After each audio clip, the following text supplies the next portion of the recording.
Hi, I'm Fred Yarm. I'm a Boston bartender. I got into this industry through writing about cocktails about 17 years ago.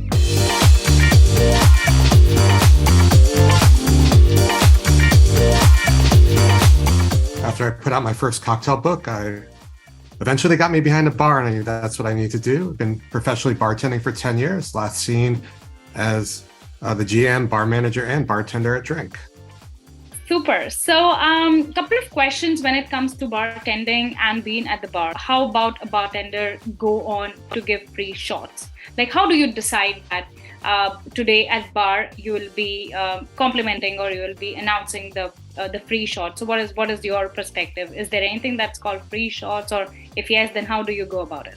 It's more rare. If someone from the industry comes in, something special, someone's birthday, really good guest from out of town. But it doesn't really pay to make it a habit, at least in most of the places I've been. Got it. Second, there is a myth: the more the ice, the less alcohol. So, is it true, or is it something which depends on what sort of drink are you making, or whether that drink require a ton of ice, or maybe an ice cube is enough for it? So, is this a myth that if the ice is more, that means the alcohol is less?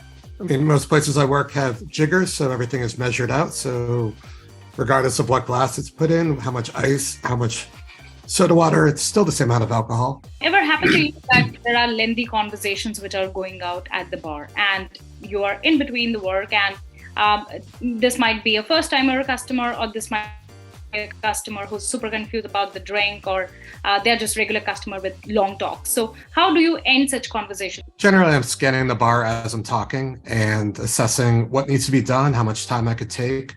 And then eventually just saying, excuse me, I have to deal with something on the other end of the bar. And even if they keep talking, you walk away. It's just, I'm working and, I'll be back. Got it. So you don't say it like very straight, but you kind of, with your actions, with your gestures, you make sure that the conversation is not disturbing with your other things, with your other business or with your other customers. I mean, with the exception of you have another coworker who can cover what's needed, you have a job and you have a lot more guests than one. So, you have to do what you have to do and move on. And it doesn't make the other guests feel good if you're spending a lot more time with one guest.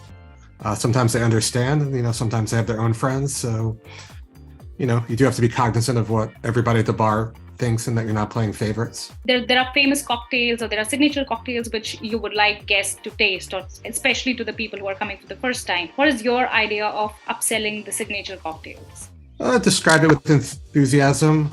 Never really force it on them. That's not really good hospitality, but suggest what you can do for them and say I have a great idea and explain it to them. So I think it's super important for you to have your speed rail set up. What is your speed rail setup tips? I mean, having all the essential spirits that are the well spirits at hand. Also, if you have a cocktail menu, clustering certain bottles. So one drink is in a general area and the next drink is in the next area. So you can don't have to start searching around, but, having memory and having it consistent, having every well the same, so you can move around and not have to start searching. Apart from you just be in the bar, is there any side thing that you think that everybody or the community should get into? I mean, there are many ways of increasing your brand.